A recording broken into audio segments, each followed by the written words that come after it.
atomic power was given by the mighty hand of God. Atomic power, atomic power. It was given by the mighty hand of God. Welcome to the 19th episode of Always Remember World War II Through Veterans' Eyes. Victory at Last, Part 2.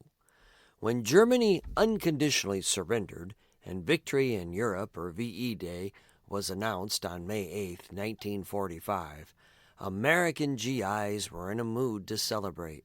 For Russell Darks in France and Charlie Toole in London, it was an unforgettable night of celebrations. But in Germany, Murray Shapiro found that German civilians had nothing to celebrate, and all was quiet.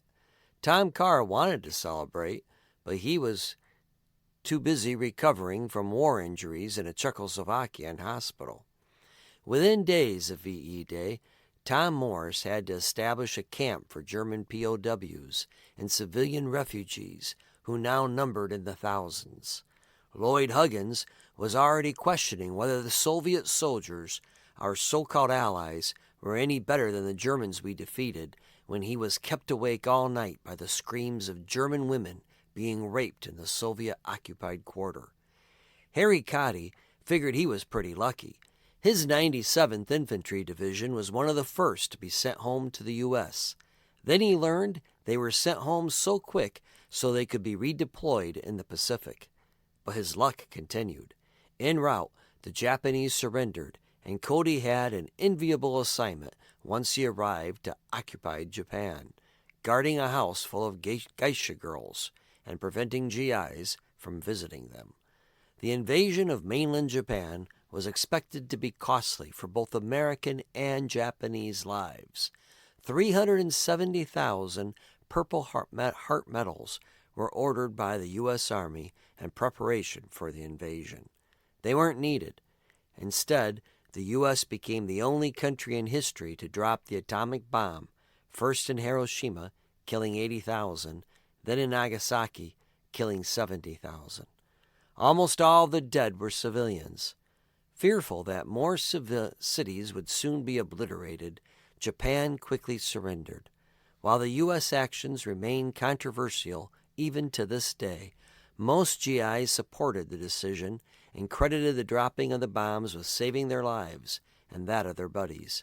But some GIs saw the dropping of the atomic bombs on innocent civilians as an immoral, dirty act and would have preferred to have kept fighting.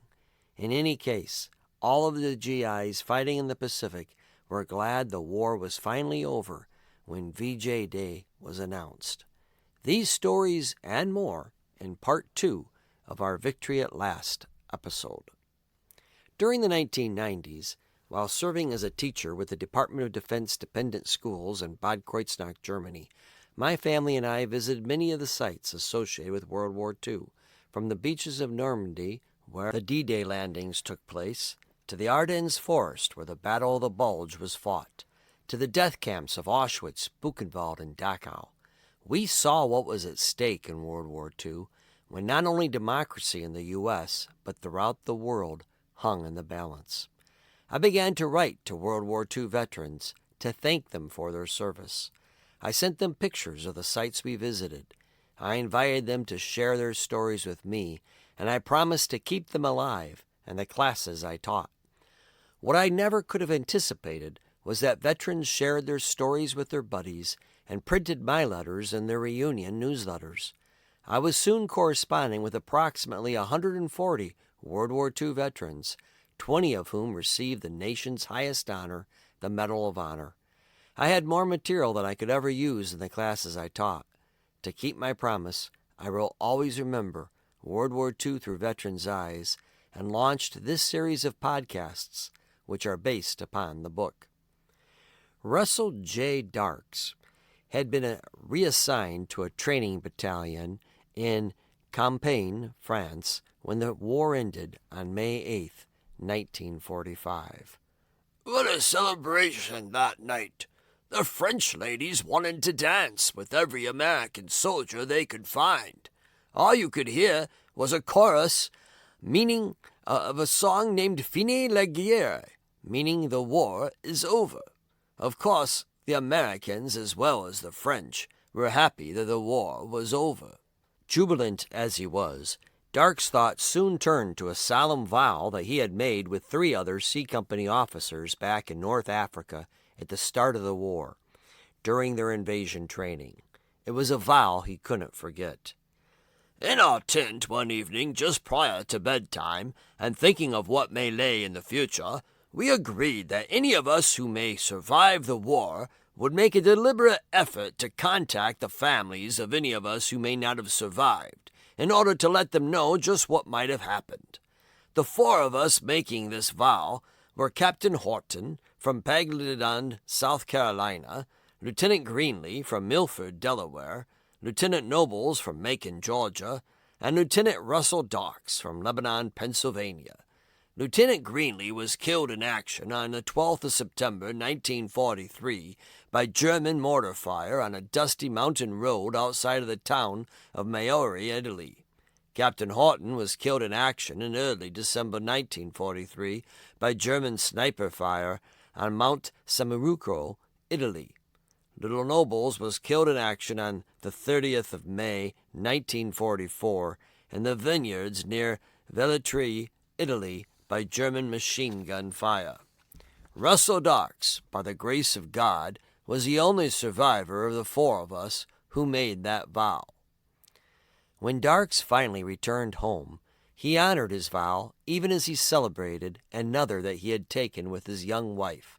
They spent their honeymoon visiting the families of his 3 fallen comrades, fulfilling his promise to them. I shall never forget how grateful they were to learn the details of the deaths of their loved ones.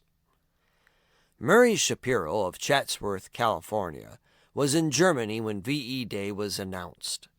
It seemed strange to hear ticker tape parades were being held in New York and jubilant celebrations were occurring in England when everything was so quiet in Germany. Shapiro wanted to celebrate, but, as he wrote his parents, "We felt like raising whoopee, and we had the alcoholic methods of doing so, but generally speaking, things were pretty quiet. The civilians don't have anything to celebrate, and we don't have anyone to celebrate with." Charlie Toole had been assigned to a desk job in London by VE Day. He walked over to Hyde Park and to Buckingham Palace, where he saw Mr. Churchill and the royal family as they waved to thousands of admirers. After escaping any serious injury in combat, Tom Carr spent the last 3 months of the war in a hospital, having suffered a serious concussion and other injuries when the jeep that he was riding to Pilsen turned over. "The worst part of that was that I missed all the celebrations," Carr recalled. Sadly, 50 years later, Carr also missed out on the 50th anniversary celebrations at Normandy, despite being a charter member of the Battle of Normandy Foundation. Like many veterans, it was just too expensive of a trip. When Carr wrote a letter to the New York Post stating that Uncle Sam should invite all of the surviving veterans at no expense to the 50th anniversary celebrations, a travel agent called him and offered to pay all of his expenses. After finding out how expensive and scarce lodging in Paris and Normandy was, the agent called Carr back and told him that she could pay for his airfare but not his lodging. He'd have to be on his own to find a place to stay. Well, that was a deal-breaker for Carr. "I, of course, thanked her very much, but I didn't want to wander around the country in hopes of finding a places to stay. That's as close as I came to returning to Normandy." With the war having ended, Tom C. Morris of Waxahachie, Texas, looked forward to some time to relax in Pilsen after many months of combat. "I had issued orders to my battalion to relax and to stay out of trouble," Morris recalled. Instead, Morris, a supply officer, received orders from the regimental command to move east. Morris was asked to intercept the hordes of military and civilian people moving west on the Pilsen-Prague highway. Our Air Force had observed the movement and radioed into headquarters. The highway was filled with Germans and Czechs attempting to leave Prague before the Russians moved in there, but Pilsen was already filled with people. I had spent almost 5 years in the army learning how to combat the enemy and to destroy him, Morris recalled. Now I was given the mission of trying to take care of them. I was not prepared for this type of mission. Morris was given deceptively simple orders. He was to keep the refugees out of Pilsen. Morris reassembled his unit and found an open field suitable for gathering people. His unit put a ring of soldiers around the area, not to keep the Germans in, but to keep the Czech people out. Revenge? Over the next 48 hours, some 20,000 to 25,000 German soldiers appeared. Morris remembered. They came in tanks and automobiles, horses, walking. They brought their dead, the wounded, and without medical supplies. As soon as he could, Morris moved them off the road. He secured medical help for the wounded and had the graves registration begin to collect the dead. A former German colonel and master sergeant were recruited to assist in running the camp. Sanitary conditions were a major problem, and sanitary facilities were built as soon as they could be. Within about 10 days, we felt the camp was running pretty good, Morris said. In another 10 days, Morris turned the camp over to another unit when his division was ordered back to the U.S. to begin preparing for the imminent invasion of Japan. Lloyd Huggins of Petersburg, Virginia, understood why the German civilians were so desperate to escape the advancing Russian soldiers. His 60th Infantry Regiment arrived in the German town of Jesnitz on the Mudu River in late April 1945 and were told to wait there until the Russians arrived. Huggins recalled thousands of German civilians and soldiers who were desperately trying to get over to the American side before the Russians came.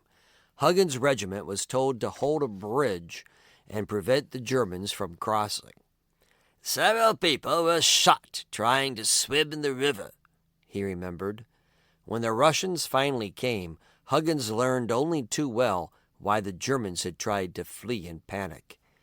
I could hear women screaming all night in the towns across the river.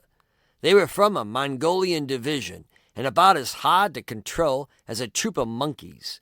Chattering, they were into everything like children. Admire a weapon, and the holder would fire a burst at your feet to demonstrate. They were officered by white Russians who were almost as bad. I thought they were one rung above animals, the way they acted. After VE Day, the 97th Infantry Division was one of the first to be sent back to the United States so that they could be redeployed to the Pacific. Harry Koty was given a short furlough. Then it was off to Fort Bragg, where he received several weeks of additional training. Koty was already en route to the Pacific, having been shipped out from Seattle on a Russian ship when the atomic bombs were dropped and Japan surrendered. Instead of enduring more fighting, the 97th Infantry would now become an occupation force. Koty was given an enviable assignment. Because of a shortage of military police, he was taken out of the infantry and made an MP. Believe it or not, I had the best duty in Japan, Koty recalled. They stationed me on a guard duty at the Geisha houses, and for 3 months I lived with about 15 Geisha girls. Nonetheless, the 24-year-old Koty found he had a challenging duty. I had to keep the young GIs, most of them were 18 or 19 years old, out of the houses because there was a lot of venereal diseases going on at the time, and because there were also big shortages of medicines of all kinds because of the air raids. Although Japan had been devastated by Allied bombing, the Geisha girls were spared from the severe food shortages that gripped the rest of Japan. Somehow, the well-to-do Japanese businessmen would get steaks and other good food for the Geisha girls, and I ate the steaks all right along right with them. It wasn't a bad assignment at all for a young Ohio boy. As the war in Europe ended, the elation of the U.S. soldiers was tempered by the knowledge that they still had Japan to deal with. Everyone knew an invasion of the Japanese homeland was going to be costly. Robert B. Nett of Columbus, Georgia, received the Medal of Honor for leading an attack against Japanese soldiers entrenched in a 3-story concrete building that became their fortress on Leyte Island in the Philippines. But his most vivid memory of the war was the elation he felt when Japan surrendered after the second atomic bomb was dropped. You see, that particular time our division had moved from Okinawa to Cebu in the Philippines, and we were training day and night for the invasion of Japan, and consequently we were well aware of the intelligence of the enemy that we were going to oppose, and it was estimated at the time that there would be 1 million Allied casualties before we had a strong foothold on the 5 major islands of Japan. In anticipation of enormous American casualties, 370,000 Purple Heart medals were ordered by the U.S. Army in preparation for the invasion. Thankfully, they weren't needed, because, as Roland Shump of Iowa City, Iowa, said, "Good old Harry Truman took care of that. As I have said many times, if he hadn't dropped that bomb on Japan, I, along with my many others, would not be here today." The 2 bombs obliterated both cities. In less than a second, the temperature rose to 7,000 degrees Fahrenheit, vaporizing people for half a mile from ground zero. Even bronze statues melted. Radioactive rain began to fall. People living miles away still suffered horrible burns from the infrared energy unleashed. Instantly, 80,000 people were killed in Hiroshima and 70,000 in Nagasaki. Almost all of them were civilians, men, women, and children who had never worn a uniform. Of those that were killed, 38,000 were children. There was no emergency response for the survivors, many of whom died painful deaths in the days, weeks, and months that followed. 42 of 45 hospitals were obliterated. 90% of all the physicians and nurses in Hiroshima and Nagasaki were killed. American journalist John Hersey arrived at Hiroshima 9 months after the bomb had been dropped. Hersey interviewed 6 survivors of the bomb, and he told their story in his brilliant book, Hiroshima, which was first published in the New Yorker. Father Kleinsorge was a German Jesuit priest who was living in Hiroshima. Hersey told how Father Kleinsorge did what he could for the wounded survivors, including looking for water. Father Kleinsorge went to fetch water for the wounded in a bottle and a teapot that he had borrowed. He had heard that it was possible to get fresh tap water outside Asana Park. Going through the rock gardens, he had to climb over and crawl under the trunks of fallen pine trees. He found he was weak. There were many dead in the gardens. At a beautiful moon bridge, he passed a naked living woman who seemed to have been burned from head to toe and was red all over. Near the entrance to the park, an army doctor was working, but the only medicine he had was iodine, which he painted over cuts, bruises, slimy burns, everything, and by now everything he painted had pus on it. Outside the gate of the park, Father Kleinsorge found a faucet that still worked, part of the plumbing of a vanished house, and he filled his vessels and he returned. When he had given the wounded the water, he made a second trip. This time the woman by the bridge was dead. On his way back with the water, he got lost on a detour around a fallen tree, and as he looked for his way through the woods, he heard a voice ask from the underbrush, "Have you anything to drink?" He saw a uniform. Thinking there was just one soldier, he approached with water. When he had penetrated the bushes, he saw there were about 20 men, and they were all in exactly the same nightmarish state. Their faces were wholly burned, their eye sockets were hollow, the fluid from their melted eyes had run down their cheeks. They must have had their faces upturned when the bomb went off. Perhaps they were anti-aircraft personnel. Their mouths were mere swollen, pus-covered wounds, which they could not bear to stretch enough to admit the spout of the teapot. So Father Kleinsorgen got a large piece of grass and drew out the stem so as to make a straw, and he gave them all water to drink in that way. The Reverend Mr. Kiyoshi Tanimoto attempted to make his way into the city, fearful for his family and his church. He soon found that he was the only person trying to go into the city, as he passed hundreds and hundreds who were fleeing from it. Every one of them seemed to be hurt in some way. The eyebrows of some were burned off, and the skin hung from their faces and hands. Others, because of pain, held their arms up as if carrying something in both hands. Some were vomiting as they walked. Many were naked or in shreds of clothing.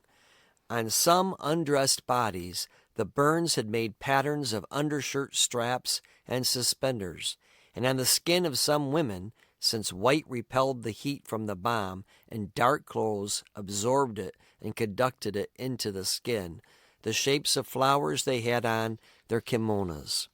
Many, although injured themselves, supported relatives who were worse off.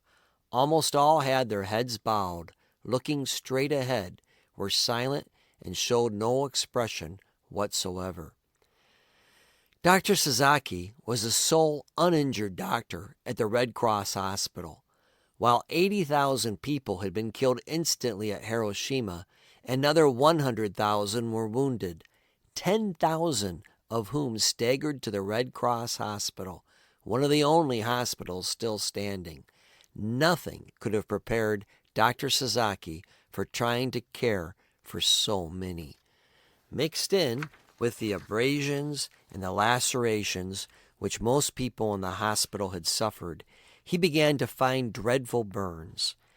He realized then that the casualties were pouring in from outdoors. There were so many that he began to pass up the lightly wounded. He decided that all he could hope to do was to stop people from bleeding to death. Before long, patients lay and crouched on the floors of the wards and the laboratories and all the other rooms, and in the corridors and on the stairs and in the front hall and on the stone front steps and in the driveway and in the courtyard and for blocks each way in the streets outside. Wounded people supported maimed people. Disfigured families leaned together. Many people were vomiting. A tremendous number of schoolgirls, some of those who had been taken from their classrooms to work outdoors cleaning fire lanes, crept into the hospital. The people in the suffocating crowd inside the hospital wept and cried for Dr. Sasaki to hear, "Doctor!" In the days and weeks that followed, Dr. Sasaki found that survivors continued to die at high rates from the mysterious disease caused by the intense radiation. It had, they decided, 3 stages. The first stage had been all over before the doctors even knew they were dealing with a new sickness. It was a direct reaction to the bombardment of the body at the moment when the bomb went off by neutrons, beta particles, and gamma rays. The apparently uninjured people who had died so mysteriously in the first few hours or days had succumbed in this first stage. It killed 95% of the people within a half mile of the center, and many thousands who were further away. The doctors realized in retrospect that even though most of these dead had also suffered from burns and blast effects, they had absorbed enough radiation to kill them. The rays simply destroyed their body cells, caused their nuclei to degenerate, and broke their walls. Many people who did not die right away came down with nausea, headache, diarrhea, malaise, and fever, which lasted for several days. Doctors could not be certain whether some of these symptoms were the result of radiation or nervous shock. The second stage set in 10 to 15 days after the bombing. Its first symptom was falling hair. Diarrhea and fever, which in some cases went as high as 106, came next. 25 to 30 days after the explosion, blood disorders appeared. Gums bled. The white blood cell count dropped sharply, and eruptions appeared on the skin and mucous membranes. The drop in the number of white blood corpuscles reduced the patient's capacity to resist infection, so open wounds were unusually slow in healing, and many of the sick developed sore throats and mouths. The two key symptoms on which the doctors came to base their prognosis were fever and the lowered white corpuscle count. If fever remained steady and high, the patient's chances for survival were poor. The white count almost always dropped below 4,000. A patient whose count fell below 1,000 had little hope of living. Toward the end of the second stage, if the patient survived, anemia or a drop in the red blood cell count also set in. The third stage was the reaction that came when the body struggled to compensate for its ills. When, for instance, the white count not only returned to normal, but increased to much higher than normal levels. In this stage, many patients died of complications, such as infections in the chest cavity. Most burns healed with deep layers of pink rubbery scar tissue, known as tumors. The duration of the disease varied, depending on the patient's constitution and the amount of radiation that he had received. Some victims recovered in a week, while others with the disease dragged on for months. By the end of 1945, the dead from the bombing had risen to 140,000 people in Hiroshima and a further 74,000 in Nagasaki. Survivors would face leukemia, cancer of all kinds, and other terrible side effects from the radiation. Dr. Sasaki's anger towards the Americans who dropped the atomic bomb on his city and on Hiroshima only grew in the weeks and months that followed as he continued to care for the desperately sick and dying in unbearable conditions. "I see," Dr. Sasaki said, "that they are holding a trial for war criminals in Tokyo just now. I think they ought to try the men who decided to use the bomb, and they should hang them all." In the decades that followed, only one of the 90 American servicemen involved in the atomic bomb missions ever expressed regret for their actions. As late as 1989, Colonel Paul Tibbets, Jr., who commanded the Army Air Force's unit tasked with delivering the atomic bombs and piloted the plane that dropped the bomb on Hiroshima, defended his actions, stating, "I have never lost a night's sleep on the deal." Major Claude Etherly, the 26-year-old who piloted the advanced weather plane tasked with assessing target visibility over Hiroshima, who gave the go-ahead to drop the bomb, wasn't so lucky. Etherly was haunted by nightmares the rest of his life, and he sought treatment in and out of psychiatric treatment centers. As early as 1961, Etherly was quoted as saying that he rejected the idea that the bombs were necessary to save the lives of the American soldiers and Japanese civilians. He stated that by early August, the Japanese were putting up so little resistance that the war could have ended without the use of nuclear weapons. Many historians concur and have maintained that the bombs were really used as a show of force and a deterrent to the Soviet Union. Etherly would eventually send a message to the people of Hiroshima. "I told them I was the major that gave the go-ahead to destroy Hiroshima, that I was unable to forget the act, and that the guilt of the act has caused me great suffering," Etherly reported to Anders. "I asked them to forgive me." 30 girls of Hiroshima, atomic bomb victims, left alive but scarred by the blast, responded, "We have learned to feel towards you a fellow feeling," they wrote, "thinking that you are also a victim of war like us." Etherly would eventually be given a Hiroshima Award for his contributions to world peace. He died at the age of 59 of throat cancer in 1978 at a Texas VA hospital. Like the American servicemen involved in the atomic bomb missions, most World War II veterans seem to have supported the dropping of the atomic bombs on Hiroshima and Nagasaki. They credited the atomic bombs with sparing their own lives and those of their buddies, and they didn't question the morality of the decisions. Joe Lawn of Port Lavaca, Texas, served as a gunner on a bomber that did not get the message to avoid the airspace near Nagasaki on the day the second atomic bomb was dropped. "We were not told to stay away from the area.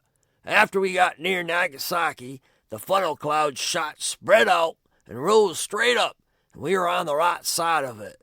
The fall out of the cloud, plutonium, was everywhere. The town below was smoking. It didn't seem to be any fire, or as everything was destroyed. As we were 10,000 feet up, you could not make out anything." Despite his aerial view of the complete destruction of the bomb caused over Nagasaki, Lawn never doubted the wisdom of dropping the bombs. "I thank God that President Truman had the guts to drop the bomb. There would have been 500,000 Japanese and 500,000 Americans killed if we had to invade Japan.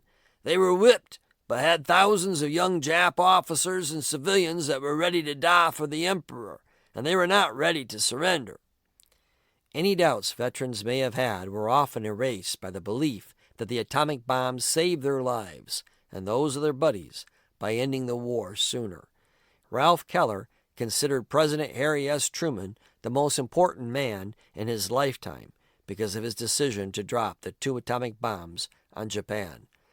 "I believe by him ordering this, he saved hundreds of thousands of American lives. Remember Pearl Harbor, and then decide whether this was right or wrong." After VE Day, Rex Whitehead's platoon collected German POWs and kept them in the city jail in Würzburg, Germany, until they were shipped to POW camps. Whitehead stayed in a German home, and he enjoyed the hospitality, but he wasn't there for long. In June, he was shipped back to the U.S. to begin preparations to go to the Pacific with the 12th Infantry Division. He thanked the atomic bombs with saving his life. "The beautiful bombs were dropped while I was at home, or perhaps this letter would continue for several pages telling about invading Japan, the number of men we lost, and the millions we would kill. Dropping the bombs was the finest thing that ever happened in my life. Everything else since is due to the use of them. If we had had one and used it on March 7th, 1945, I would not have had to cross the Ludendorff Bridge, and many, many thousands of Americans would have been saved." James Spaulding was still in the Philippines training for the invasion in Japan when the bomb was dropped. He too recognized that the dropping of the atomic bombs may have spared his life. "It was pretty good news when we heard that. We were fixing to set sail for an invasion, somewhere off the island of Japan. I'm sure it would have been a pretty rough landing." Despite the hundreds of thousands of Japanese civilian deaths caused by the dropping of the atomic bombs, a few veterans argued that at least some Japanese lives were saved as a result. Dwayne Stevens of Simi Valley, California, credited the atomic bombs with saving an unknown number of civilian lives. You have to know about the Japanese obsession with saving face to understand this statement. Japanese civilians on Saipan threw their children off a cliff to die on the rocks below, and they jumped off after them rather than be captured by the Americans. Stevens had been in the European theater, but he did spend several months with the occupation forces in Japan after the Japanese surrender. However, a few veterans objected to the use of the atomic bombs and the terrible toll they took on civilians, which would almost certainly be considered a war crime today. As one of the youngest men to serve in World War II, he lied about his age and enlisted at the age of 16, Raymond E. Comro arguably had the most to live for at the end of World War II. But that didn't stop Comro from believing it was wrong for the U.S. to have dropped the atomic bombs on Hiroshima and Nagasaki. He wrote, "The U.S. never should have dropped another atomic bomb, even if it did save American lives by not going ashore to invade Japan." Comro considered the bombing to be a dirty attack, since they wiped out so many innocent Japanese civilians. The dropping of the atomic bombs did result in Japan's announcing its unconditional surrender on August 14, 1945, though the surrender was not formalized until several weeks later. By that time, Charles Wysocki was already back home in Milwaukee, Wisconsin. After the Tinian battle, Wysocki had been sent home suffering from combat fatigue and a rare blood disease. VJ Day was like nothing he had ever seen before. There was quite a celebration in downtown Milwaukee. I wasn't quite in the mood to celebrate, but I was swept up by the crowd, and I had no choice.